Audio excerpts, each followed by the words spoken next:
Bonsoir à toutes et à tous et donc bienvenue à cette soirée organisée par la diversité spirituelle.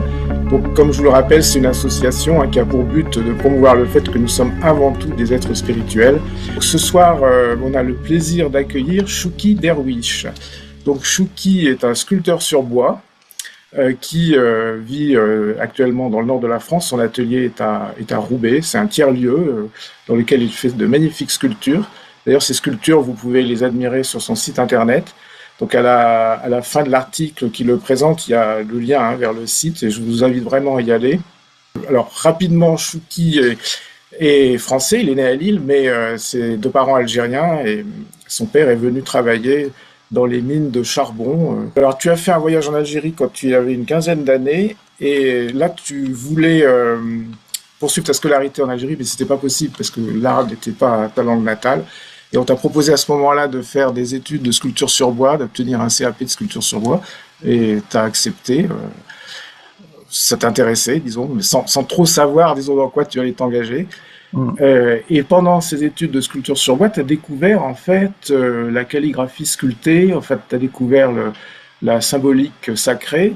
Tu as découvert aussi le magnifique travail de sculpture qu'on remarque dans certaines mosquées. Et voilà, et il y a eu un déclic qui s'est fait à ce moment-là. Et ça a commencé là, ta passion pour l'art sacré. Bon, ensuite, tu es revenu en France et tu t'es converti à l'islam à l'âge de 18 ans, avec une passion particulière pour le Coran que tu as étudié vraiment à fond. Il y a eu ce déclic d'intérêt pour tout ce qui concerne l'interreligieux. En fait, tu as très vite pensé que toutes les religions, finalement, avaient un énorme fond commun et prônaient des valeurs qui sont des valeurs universelles. Et c'est ça qui t'intéressait, c'est de trouver ce fond commun. Là, dans l'article, il y a cette fameuse citation Teilhard des Chardins, que quand on monte, on converge tous vers le sommet. Tu as participé à différents cercles interreligieux dont l'association coexistait. Et puis tu continues à participer toujours à des expositions, alors des expositions de sculpture sur bois, des expositions d'art sacré. Et finalement, c'est le thème central de ton travail. À 40 ans, tu as fait le grand pèlerinage à la Mecque. Et là, ça a été pour toi une expérience spirituelle très, très intense. Peut-être aussi que tu nous en dises un peu plus. Tu t'es senti vraiment proche de Dieu avec un abandon total de l'ego et le fait de ressentir que nous sommes tous finalement, nous sommes tous des parcelles de Dieu.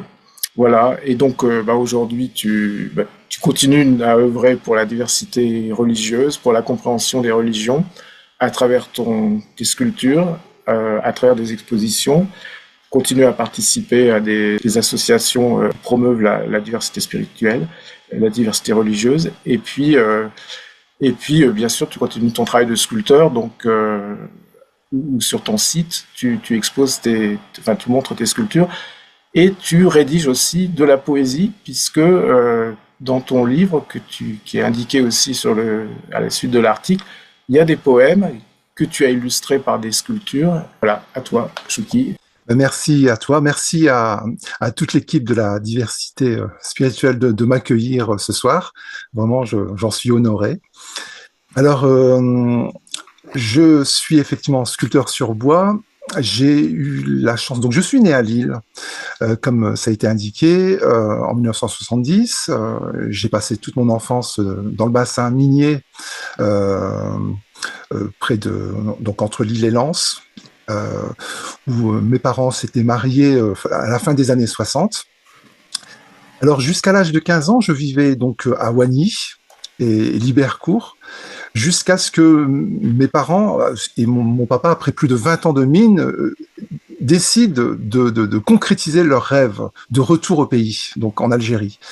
Et c'est grâce à ce voyage, finalement, donc moi, tout en étant l'aîné, j'avais 15 ans à l'époque, je suis le mouvement et j'y vis pendant 3 ans. Donc dans la région dans l'ouest algérien, entre Oran et Tlemcen. Et c'est précisément à Tlemcen que j'ai suivi ma formation, mon CAP de sculpteur sur bois. Alors comme je le dis assez souvent quand on m'interroge, effectivement, j'ai eu ce passage un petit peu où je ne pouvais pas intégrer l'école classique parce que j'étais déjà trop vieux. et qu'on n'avait pas prévu d'accueillir des francophones uniquement et de les initier à l'arabe. Et donc, on m'a proposé gentiment comme ça de suivre ce CAP de sculpteur sur bois que j'ai donc découvert. Ça m'est littéralement tombé dessus,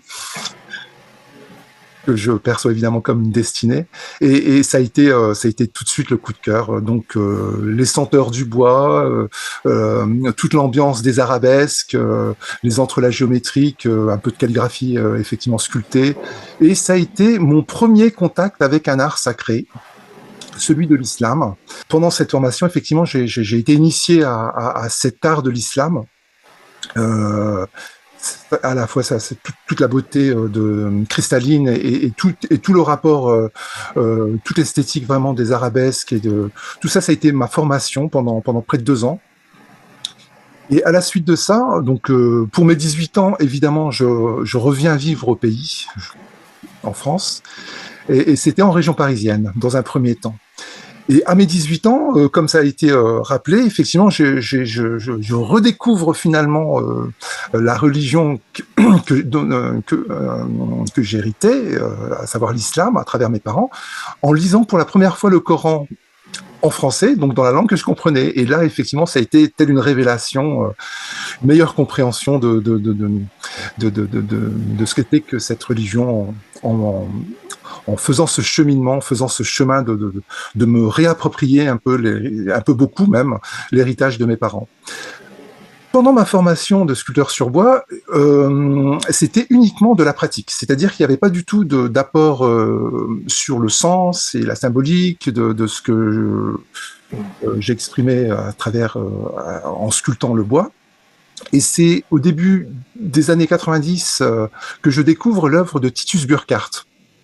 Et là, ça a été vraiment littéralement une révélation, dans le sens où ce grand auteur, métaphysicien, qui a écrit de nombreux livres sur le sujet, m'a littéralement expliqué, donné les clés de compréhension qu'il y avait derrière l'art de l'islam. Je parlais d'arabesque, d'entrelacs géométriques, de géométrie sacrée. Tout ça, au départ, pendant ma formation, c'était uniquement manuel. Je ne savais pas qu'il y avait un sens ni symbolique, ni métaphysique. Et grâce à cet auteur, Titus Burckhardt, là commence un temps d'initiation où finalement, pour ne prendre qu'un seul exemple qui sera parlant pour tous et toutes, toute la géométrie sacrée qui va se déployer à partir de son centre, et peu importe comment on va diviser le cercle par 10, par 6, par 8 ou d'autres formes géométriques, d'autres polygones, ce qui est vraiment se dégage de la compréhension de cet art, précisément, c'est que le centre renvoie à ce qu'on appelle la transcendance de Dieu, et la périphérie du cercle, du polygone, renvoie à l'immanence de Dieu. Alors, très rapidement, pour définir un peu ces termes, c'est de rappeler à quel point, quand on parle de Dieu, de l'absolu, du grand tout, du tout autre, peu importe le nom qu'on lui donnera, une tradition musulmane nous dit que les plus beaux noms lui appartiennent. Ce qu'il faut retenir, c'est que à travers la transcendance, c'est l'aspect paternel qui s'exprime et qu'il est au-delà de tout ce que l'on peut imaginer. Et pour ce qui est de l'immanence, c'est donc l'aspect plutôt maternel, et c'est de dire qu'il est en tout, partout et en nous. Alors évidemment, on comprend mieux à travers ces deux polarités de transcendance et d'immanence qu'on va retrouver géométriquement parlant en islam, entre le rapport du centre du cercle et la périphérie du cercle. On entend et on comprend assez facilement que d'autres traditions l'expriment aussi, mais de façon différente, comme par exemple dans le taoïsme avec le yang qui va représenter le ciel, donc la transcendance, l'aspect paternel, et le yin qui va représenter l'immanence, et donc l'aspect maternel. On va retrouver ça évidemment dans le symbolisme de la croix, qui est à la fois le titre d'un livre célèbre de René Guénon, qui justement parle de ces sujets, de cette universalité symbolique entre transcendance et immanence qui vont s'exprimer de différentes façons selon les perspectives spirituelles justement. Et donc dans le symbolisme de la croix, la verticalité, elle renvoie évidemment à cet aspect transcendant, paternel, solaire, et l'aspect horizontal de cette croix va renvoyer à l'immanence, le fait que Dieu est partout, en tout et en nous. On retrouve aussi ce même symbolisme dans le 4e chakra du cœur, donc avec cet hexagramme où on a ce triangle pointant vers le haut qui va représenter le ciel, la transcendance, et le triangle pointant vers le bas qui va représenter la terre, donc l'immanence. Voilà, tout ça pour dire qu'en islam, cette polarité entre transcendance et immanence s'exprime à travers ces polygones étoilés qui, comme je le répète, peu importe le nombre avec lequel on divise ce cercle-là, va s'articuler entre le centre et la périphérie, donc la transcendance et l'immanence. Et moi, je découvrais ça donc dans l'œuvre de Titus Burkhardt au début des années 90, et je prends une belle claque, dans le sens où je me dis, ce que j'avais appris à faire, c'est pas seulement là pour faire beau, c'est vraiment une invitation finalement à la méditation et à intégrer un petit peu toute cette donnée spirituelle. Donc pour le rappeler, Chouki, dans les années 90, tu avais 20 ans, donc c'était vraiment au tout début de ta carrière de sculpteur finalement. Tout à fait. D'accord. Exactement. Et par là même, donc à travers l'œuvre de Titus Burkhardt et à travers cette diversité justement symbolique dans les formes et qui pour autant exprime le même universel, de fil en aiguille, grâce à cet auteur et puis tant d'autres comme René Guénon notamment, la porte n'était pas loin d'entrer et de venir toquer à cette sphère du dialogue interreligieux. Et ça a commencé dans les années 92-93, précisément à la mosquée Ad-Darwa à Paris, pas très loin de la gare du Nord, où j'ai été initié à mes premières rencontres interreligieuses. Ça a été de chouettes et intéressants moments à travers ces colloques, ces rencontres. J'ai vraiment côtoyé en tant que public, je venais participer de manière passive à ce qui nous était proposé à travers ces conférences qui étaient proposées très régulièrement tout au long de l'année. Des fois c'était tous les week-ends, des fois c'était tous les 15 jours. Bref, ça a été vraiment une belle révélation. Et en 96, je reviens vivre dans le Nord, à Lille précisément, et là se poursuit justement ce travail et cet engagement dans le dialogue interreligieux avec notamment la Conférence mondiale des religions pour la paix à Lille, avec le centre spirituel du Haut-Mont aussi chez les jésuites, avec Coexister, avec plus récemment ensemble avec Marie ou encore avec les dominicains de Notre-Dame de la Chapelle à l'île-Five. Et c'est toutes ces petites initiatives qui continuent à nourrir finalement cette nécessité, cette curiosité. Tout ce que je sais, c'est que je ne sais rien. Donc ça nous met forcément par la force des choses en mouvement pour essayer d'en savoir un peu plus. Et toutes ces rencontres sont venues enrichir un petit peu ce travail où effectivement j'étais sculpteur depuis 1987 à travers cette formation, mais de fil en aiguille, j'ai commencé à puiser dans toutes les traditions spirituelles et religieuses à partir des textes et des symboles, des sagesses et des proverbes pour réaliser mes sculptures en rappelant et en mettant en avant ce qu'il y a d'universel au-delà de la diversité des formes. Alors, avant que tu continues à développer cette ouverture d'esprit qui t'a conduit à rencontrer ces différentes approches dans la diversité pour accéder à l'universel, est-ce que tu peux dire un mot de ce que ça a transformé en toi, dans ton comportement, dans tes émotions, dans tes rapports, dans la vie de tous les jours avec les autres? Eh bien, comment dire ? Tout à l'heure, je parlais un peu de cette ignorance. Je vais essayer de répondre par une pirouette. Au début des années 90, on était à l'époque de la guerre du Golfe 1. Je me réappropriais la tradition de mes parents, l'islam, à travers la lecture dans le texte et en français du texte coranique. Et tout en cheminant, je m'aperçois à quel point cette nourriture spirituelle est à la fois précieuse, qu'elle m'invite à grandir vraiment intérieurement, et en même temps, ce qui m'est renvoyé par médias interposés, c'est pas joli. C'est pas du tout ce que je suis en train de vivre, et c'est même carrément que des préjugés, et j'en passe. Et je me dis, mais c'est pas possible, on vit pas sur la même planète, là. Ce à quoi je suis invité et ce à quoi on me renvoie médiatiquement, je suis pas du tout sur la même planète. Se pose à moi ce dilemme, où je vais vivre dans une caverne et je veux voir plus personne, ou alors j'entre en dialogue. Et finalement, c'est la deuxième voie que j'ai prise, tout naturellement. Et effectivement, quand Teilhard de Chardin disait que tout ce qui monte converge, il faut, je veux dire, ce qui est intégré par là même, c'est de comprendre que la sagesse, que l'amour inconditionnel, que la fraternité, que la compassion, par définition, c'est universel. Ça n'appartient ni à tel groupe humain, ni à tel autre. C'est au cœur, au sommet, et chacune peut, si elle le souhaite, il y a toujours ce libre arbitre qui est là, peut, si elle le souhaite, en être habité. Encore faut-il grimper la montagne. De quelque perspective qu'on soit, évidemment. Tout à fait. Donc on ne peut que se rejoindre. Pour plaisanter, je dis souvent, vous savez, la sagesse est universelle et malheureusement la bêtise aussi. Et ça, de quelque tradition qu'on soit. C'est vrai. Et alors justement, Chouki, quand tu dis qu'au sommet, on découvre l'amour universel, enfin que l'amour universel est au sommet, comme toi, et on doit grimper, donc en quelque sorte, pour le découvrir, quelles sont les pratiques, toi, que tu utilises pour renforcer cet amour universel? C'est quoi? C'est les prières? C'est quoi? Quelles sont les pratiques? Oui, tout à fait. C'est déjà de manière assez basique et assez traditionnelle le fait de me nourrir à travers cette régularité au quotidien du temps de prière, de prise de recul par rapport à la course effrénée du monde, hein, se dire bon là on se donne un temps et puis par là même ça nous permet effectivement en se retirant quelques minutes de pouvoir se recharger un petit peu les batteries intérieures, les batteries spirituelles. D'accord. Et est-ce que tu as un maître à l'époque ou un imam particulièrement brillant qui t'inspire? Enfin, comment ça se passe? Non, pas plus que ça. J'ai un petit peu côtoyé, comment dire, rencontré un peu effectivement les différentes perspectives, les différentes façons d'entrevoir un petit peu le phénomène religieux à travers l'islam.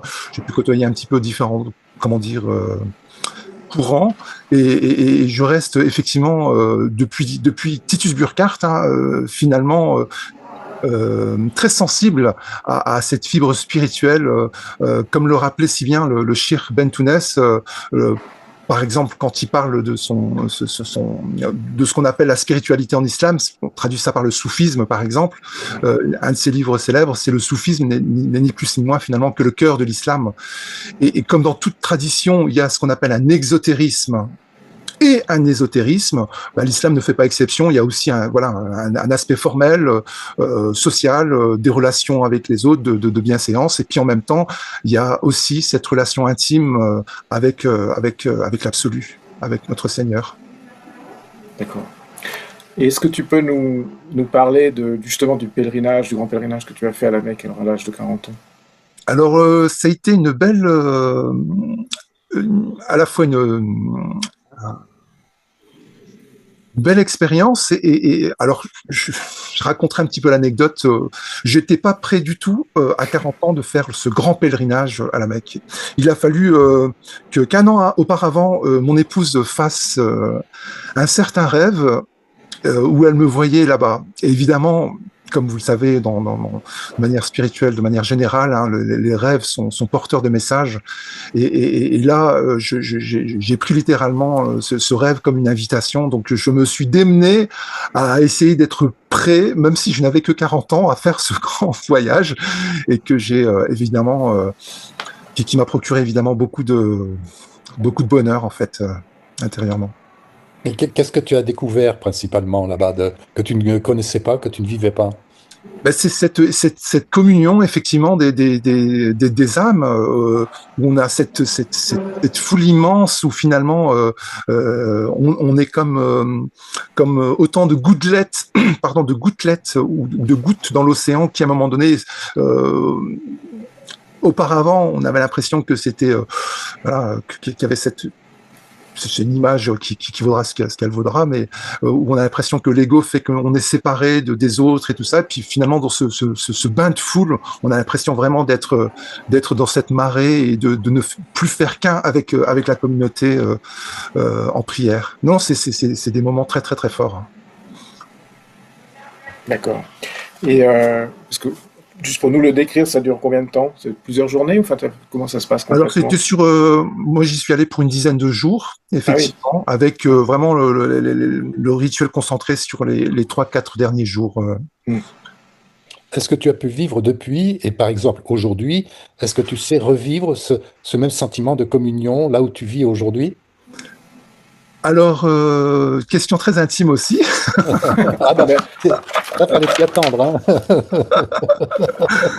Ah là là. Bon, je vais répondre aussi par une pirouette alors. Je me souviens avec la CMRP, la Conférence mondiale des religions pour la paix, qu'on avait dessiné deux mains sur un format A3 où on avait mis cette formule ne fais pas à l'autre ce que tu ne voudrais pas qu'on te fasse et aime ton prochain comme toi-même. Alors, on avait inscrit cette formule en 10 propositions, donc avec les mots de la tradition juive, avec les mots de la tradition chrétienne, musulmane, hindoue, taoïste. On avait 10 propositions pour rappeler à quel point cette formule qui est un peu galvaudée, malheureusement, qui est très connue et tout ça, n'en demeure pas moins très universelle et très et partagée par toutes les communautés spirituelles. Qu'est-ce que ça veut dire? Ça veut dire qu'effectivement, à un moment donné, dans notre cheminement, c'est un passage un peu, c'est une invitation qui nous est faite du haut de ces cieux, pour comprendre que la séparation d'avec l'autre n'est qu'une illusion, et que l'autre c'est moi et que moi je suis l'autre, et que par là même à un moment donné effectivement on peut comment dire apprécier, même si c'est dans un premier temps théoriquement à travers les lectures et tout ça, mais au moins être dans cette prédisposition de se dire que c'est un chemin possible. Alors ce ne sont pas des moments qui vont perdurer tout au long de la journée, mais on peut contacter ça quand à un moment donné on en ressent l'appel intérieur. Et ça, ce contact, tu le fais dans la prière ou ça vient n'importe quand dans la journée? Ça peut venir oui, tout à fait, que ce soit pendant la prière ou en dehors de la prière, à des moments où on se sent... En islam, effectivement, la formule consacrée, c'est le tawhid, c'est l'unité. Il y a une expression arabe où on parle de wahdatul wujud, d'unicité de l'être, ce qui va renvoyer à ce qu'on a dans la tradition hindoue, à travers ce qu'on appelle l'Advaita Vedanta, la non-dualité. Et cette non-dualité, c'est qu'à un moment donné, effectivement, dans un premier temps du cheminement, il y a cet ego qui donne cette impression, cette illusion que nous sommes séparés d'avec le reste du monde. Et puis que, chemin faisant, ce mental construit un peu des murs autour de lui, de séparation, de tout ça, tout ce qu'on connaît. Et dans le cheminement spirituel, plus on avance et plus on s'aperçoit que tout ça n'est évidemment qu'une illusion qui est projetée, et que le but, c'est d'annihiler tout ça, d'annihiler cet ego pour finalement se fondre dans le fait que la séparation n'est là que comme une illusion, et que nous sommes tous interconnectés. Mais Chouki, on peut être interconnecté tout en gardant son individualité. C'est ça que c'est pour essayer de bien comprendre. Tout à fait. C'est pas incompatible. Non, c'est pas incompatible. Mais disons que la goutte qui, à un moment donné, peut être un petit peu en dehors de ce sentiment océanique, de cette maison mère, de cet océan, à un moment donné, quand elle réintègre ce grand tout, finalement, elle se retrouve dans cette sakina pour le terme arabe, ou shekina pour le terme hébreu, cet apaisement divin finalement où on est de retour. Il y a un très beau verset où il est dit n'est-ce pas que les cœurs s'apaisent au souvenir de Dieu? Et c'est vraiment un peu dans la démarche spirituelle de l'islam, un peu l'orientation et comment dire le chemin à parcourir, où finalement en se défaisant de toute de ce qu'on appelle toutes les idoles qui viennent un petit peu encombrer et habiter un temps notre cœur, de quelque forme qu'elles soient, ces idoles, à un moment donné, ce travail de purification fait qu'on peut redonner à notre cœur sa place entière en tant que réceptacle de l'absolu, et par là même réaliser cet apaisement divin. D'accord. Alors Chouki, j'ai cru comprendre que ton épouse, comme elle avait rêvé que tu allais faire le grand pèlerinage, je suppose qu'elle est musulmane aussi. Oui, tout à fait. Et donc tu as des enfants? Oui, nous avons 4 enfants. 4 enfants, d'accord. Et ils sont tous musulmans? Alors, c'est une question qu'il faudra leur poser. La grande a 25 ans. Et alors, je vais citer leur prénom parce que symboliquement, si vous voulez, pour vous dire à quel point tout notre parcours a été marqué par cette aventure de la nécessité du dialogue. La grande s'appelle Sephora. Et comme chacun sait, elle est la fille d'un certain Jéthro, dans la Bible, ou Shoaib pour le nom coranique, en fait, c'est celle qui va épouser Moïse au pied du Sinaï. Alors on a, à travers ce mariage entre Séphora et Moïse, deux descendants d'Abraham, l'un par Isaac pour Moïse, et l'autre, Séphora, par Ismaël. Donc symboliquement, voilà, on avait posé ce prénom. Le second, Adam, il a 20 ans. Voilà, est-ce qu'on a besoin de présenter notre père Adam? Le troisième s'appelle Younes, donc l'équivalent de Jonas dans la Bible. Il a 17 ans. Et enfin, le dernier qui a 11 ans s'appelle Aïssanour, qui littéralement signifie Jésus de lumière. D'accord. Voilà pour les prénoms. Alors, là, on arrive vers la fin de la première partie. Est-ce que tu veux nous réciter justement un poème, parce que tu l'avais mentionné? Alors tout à l'heure, je parlais effectivement de transcendance et d'immanence. Et il y a effectivement deux textes. Je parlais du mont Sinaï aussi. Donc il y en a un qui s'appelle Le Buisson Ardent. Et l'autre, c'est l'harmonie des complémentaires. Mais en fait, ces deux textes ne sont pas très longs, mais ils vont se compléter pour parler de cette dimension de transcendance et d'immanence. D'accord. Le buisson ardent ou l'être absolument. Ehiyeh, Asher, Ehiyeh. Je suis celui qui est. Telle est la fulgurance, la réalité de l'unicité de l'être. Il est le divin, le roi, le majestueux, le créateur, le superbe, le très-haut, notre Père, le transcendant. Elle est la divinité, la miséricorde, l'amour, la compassion, la beauté, la douceur, notre mère, l'immanence. Il est le premier, elle est la dernière, l'ésotérique et l'exotérique. Il est au-delà de tout ce que l'on peut imaginer, et en même temps, où que vous vous tourniez, là est son visage, sa présence. Harmonie des contraires, des complémentaires au-delà de toute définition, l'ineffable réel et réalité de l'indicible. On peut essayer de dire ce que la divinité n'est pas. On peut aussi essayer de dire ce que le divin est. Il est ce qu'elle est, lui qui lui, jour et nuit, majesté et beauté en clair-obscur. Tel est le schéma divin, matrice de la divinité, en témoignage de l'unité. Super. Merci. Et pour le second, donc l'harmonie des complémentaires. Donc c'est tiré évidemment de l'ouvrage Le chant d'écrits dispersés, avec la préface de mon ami Françoise Huchon et l'introduction de notre cher Éric Geoffroy qu'on ne présente pas. Par yin et par yang, par le jour obscur et la nuit claire, du chaos au Tao entre ciel et terre, par le faisceau vertical du père solaire et la ligne d'horizon de la mer lunaire, par le mont et la caverne, l'apparent et le caché, l'absolu, le tout autre ou encore le grand tout comme autant de noms de la déité, toi comme moi ne sommes que des parcelles de cette unité. Et par l'excellence de la voie du juste milieu, le cheminement vers la cime n'est que convergence vers le sublime, le merveilleux, le chemin qui ne ment pas, et décime les illusions de la séparation avec bienveillance pour un retour à la maison mère et confirmer les réminiscences. Vous savez, celles qui vont de pair avec la Sainte Alliance. Symboliquement, l'absolu est, comme pouvait le rappeler une pensée de Pascal, une sphère infinie dont le centre est partout, la circonférence nulle part. Transcendance donc et immanence, majesté accompagnée de beauté, tel est le témoignage de la pleine conscience de l'unité. Wow. Merci Chouki, merci beaucoup. C'est moi. Et juste une dernière question pour comprendre comment tu vis aujourd'hui. Donc tu vis de tes sculptures, hein, c'est ça? Alors, je vis comme tout artiste, c'est-à-dire en essayant de vivre de mes sculptures.